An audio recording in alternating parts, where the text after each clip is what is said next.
ஆமா, கார்த்திகை தீபத்துக்கு ஸ்வீட்டா ஏதோ ஒரு உருண்டை நைவேத்தியம் பண்றவனே.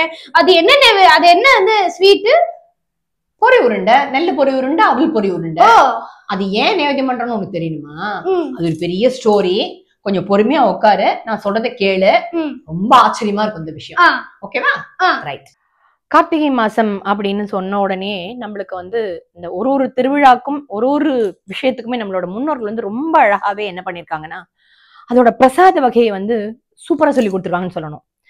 நம்மளோட முன்னோர்கள் வந்து நான் என்ன பொறுத்த வரைக்கும் நான் என்ன சொல்லுவேன் அப்படின்னு கேட்டோம்னா, அவங்க எல்லாம் இந்த உணவுங்கிற விஷயத்துல எத்தனை அழகா ஒரு கட்டுப்பாடோட இருந்து ஒரு டயட்டீஷியன் செய்ய வேண்டிய வேலையை வந்து நம்ம முன்னோர்கள் பண்ணி கொடுத்துருக்காங்க. ஆனா நம்ம அதெல்லாம் ஃபாலோ பண்ணதுனால்தான் நம்ம கிட்ட இன்னைக்கு இவ்வளோ வியாதி எல்லாம் இருக்குன்னு சொல்றோம்.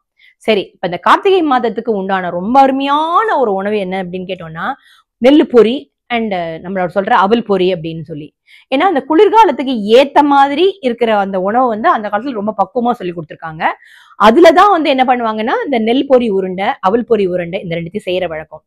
பொதுவா இந்த நெல்லு பொரி அப்படின்னு எடுத்துட்டோம்னா, இதோட இது கொஞ்சம் இது வந்து எங்கேருந்து வருது அப்படின்னா, நெல்லை வந்து சூடாக்கி அக்னியில போட்டு பொரிச்சு எடுக்கும் போதுதான் அதுல இருந்து அந்த நெல்லு பொரி வருது. அந்த அரிசி இருக்கு இல்லையா, அந்த அரிசியை நல்லா சூடுபடுத்தி அந்த சூடு பண்ணும்போது அதுல பொரிஞ்சுதான் நம்மளுக்கு வந்து அவல் பொரி வருது. இப்ப நம்ம அப்படியே இதை நம்ம வாழ்க்கைக்கு உள்ள அப்படியே பார்த்தோம்னா, சுவாமி வந்து என்ன சொல்லியிருப்பாரு வந்து நம்மள வந்து எப்படி ஒரு சோதனை பண்றாரு அவரு, துன்பப்புடத்தில் இட்டு தூயவன் ஆக்கி வைத்தாய் அப்படின்னு. தங்கம் கூட ஒரு புடம்போட்ட சுத்த தங்கமா ஆகணும்னா அந்த தீயில இட்டு சுத்தப்படுத்தணும்னு சொல்லியிருக்காங்க. அதே மாதிரிதான் இந்த அக்னி ஸ்வரூபமான அக்னி ஜாதனுக்கு தானே இந்த இவ்வளோ கார்த்திகை தீப திருவிழா பண்றோம். அந்த அக்னி ஜாதன் கிட்டே இருந்து அந்த உணவு வந்து நம்மளுக்கு எப்படி கொடுத்துருக்காங்கன்னா, இந்த கார்த்திகை மாசத்துல இருந்து அப்படியே கொஞ்சம் முன்னாடி போயிட்டோம்னா ஐப்பசி மாசத்திலேயே கொடுத்துட்டாங்க.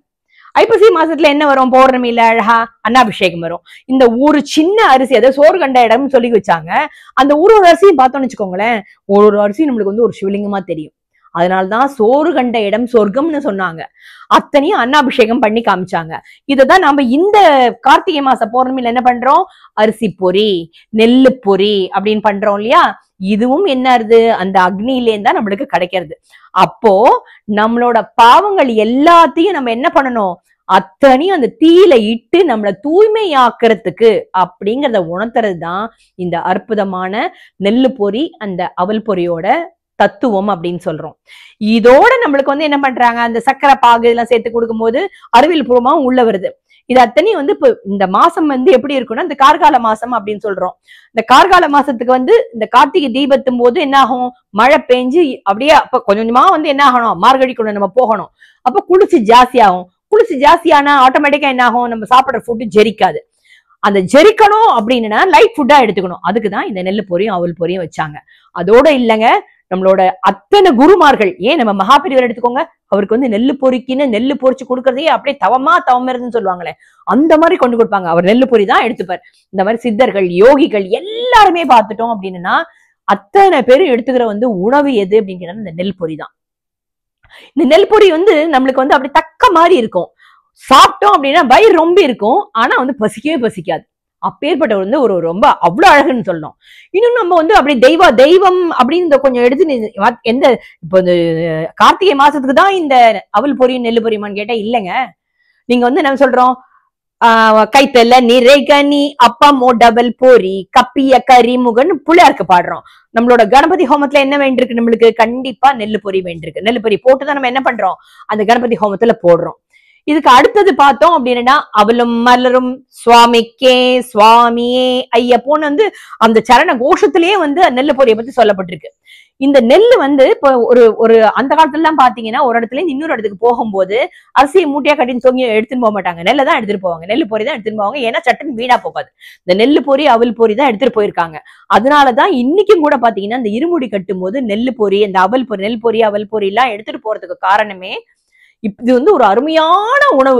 அதனாலதான் இதை எடுத்துட்டு போறாங்க அப்படின்னு சொல்லுவாங்க. கப்பல்ல வந்து ஒரு ஊர்ல இருந்து இன்னொரு ஒரு கப்பல்ல அந்த எடுத்துன்னு போய் அந்த காலத்துல வியாபாரத்துக்கு எல்லாம் போறாங்க பாருங்க, அவங்க எல்லாம் எடுத்துன்னு போற ஒரே ஒரு இது என்ன அப்படின்னு கேட்டோம்னா இந்த பொரி வகைகள் தான். ஏன்னா அதுதான் வந்து ஈஸியா கேரி பண்ணி எடுத்துன்னு போக முடியும். அட் சேம் டைம் வந்து உடம்புக்குங்கிறது அவ்வளோ நல்லது. அந்த பசி அடங்கி இருக்குன்னு சொல்றேன் பாருங்க. இதெல்லாம் ஒரு பக்கம் நம்ம வந்து அறிவியல் பூர்வமாவும் பார்த்திருக்கோம், 100 பக்கம் இயற்கை தத்துவமாவும் பார்த்திருக்கோம். இதை வந்து அப்படியே நம்ம இன்னைக்கு இந்த காலத்துக்கு கொஞ்சம் கொண்டு வரலாமா? இந்த காலத்துல பாருங்க, நம்ம சாப்பிடுறோம்ல ஒரு சூப்பர் சாட்டு, அந்த ஒரு சாட் ஒண்ணு ரொம்ப அழகா, அது என்னதுமா அது? அந்த சூப்பர் சாட்டு பேல்பூரி இல்லையா? அந்த பேல்பூரியில பாருங்க, அந்த பொரிய போட்டு கலந்துதானே எல்லா காய்கறியும் போட்டு கொடுக்குறாங்க இல்லையா? ஆனா நம்ம அதுல மத்த விஷயங்களும் போட்டுரும். ஆனா இந்த இந்த பொரி அப்படிங்கும் போது, இந்த முட்டை பொரி வந்து இன்னைக்கும் பாத்தீங்கன்னா சின்ன குழந்தைங்களுக்கு வந்து அந்த காலத்துல வந்து, அந்த காலத்துல இருந்து இந்த காலத்து வரைக்கும் இந்த முட்டை பொரிங்கிறத போல ஒரு அருமையான ஸ்நாக் வந்து இதுல ஏழைகளின் தெய்வம்னு சொல்லலாம் அந்த முட்டை பொரிய.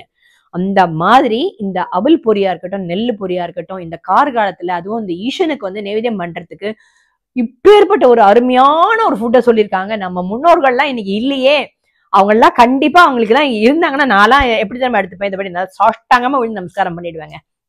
அதனால இந்த நெல்லு பொரியும் அவல் பொரியும் செய்யும் போது இந்த கார்த்திகை தீபத்துக்கு எங்க ரசிகப்பிரியா லலிதாவையும் எங்களோட ஸ்லோகா பாய்ஸையும் நினைச்சுன்னு நீங்க வந்து என்ன பண்றீங்க அப்படின்னா நெல்லு பொரி பண்ணுங்க.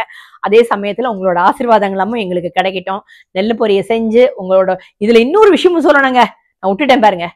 என்ன அப்படின்னு கேட்டோம்னா, இதை வந்து நெல்லு பொரி அவல் பொரியல அந்த காலத்துல செய்யும் போது என்ன பண்ணுவாங்க அப்படின்னா, இதை வந்து அந்த வீட்டுல இருக்கவங்களுக்கு வந்து நைவேத்தியம் பண்ணி பிரசாதமா கொடுப்பாங்க, அப்புறம் பக்கத்து வீட்டு கொடுப்பாங்க. இதுல இன்னொன்னு வந்து இந்த அன்பு பரிமாற்றம் அப்படின்னு சொல்றேன் பாருங்க, அது சூப்பரா நடக்கும்.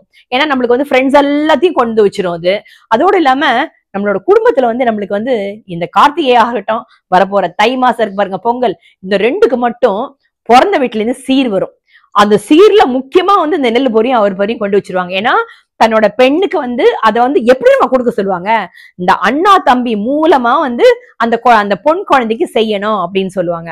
அப்போ உறவு முறையும் நல்ல பலமா இருக்கும். எல்லாரையும் நம்ம பாக்குறோம், அன்பால நம்மளுக்கு வந்து நண்பர்கள் கிடைக்கிறாங்க. உறவு அப்படிங்கறது வந்து அழகா அந்த அதை வந்து ஒரு பாலமா போட்டு அடுத்தவங்களுக்கு கொடுக்கணும் அப்படின்னு சொல்ல வரோம் பாருங்க. அந்த இடத்துல இந்த நெல் பொரியும் இந்த அவல் பொரியும் நிற்கும் போது எனக்கு அது வந்து ஒரு பொரி உருண்டையா பார்க்க தோணல. வாழ்வானாலும் நம்மளுக்கு வந்து பொரி போடுறாங்க.